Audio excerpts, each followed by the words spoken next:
In a briefing with reporters Thursday, FBI Director James Comey announced the agency has identified one prominent ISIS militant, previously known only as Jihadi John. The identified ISIS militant is the man who speaks with a British accent in the beheading videos of American journalists James Foley and Stephen Sotloff and British aid worker David Haines. But Comey didn't give many more details, only saying that the FBI knows who the man is. He did not give the man's name, his whereabouts, his nationality, or a definitive answer whether the ISIS militant seen in the video is the same man who carried out the executions.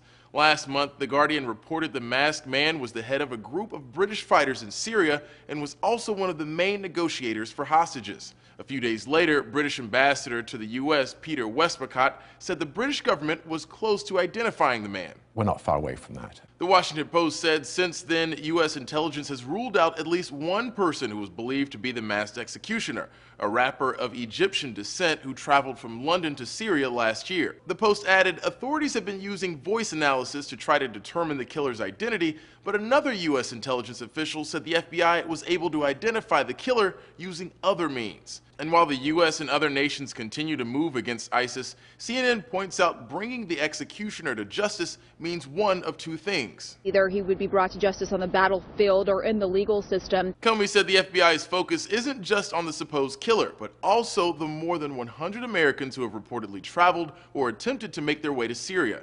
He suspects a dozen are still fighting with terrorist groups. For Newsy, I'm Christian Bryant.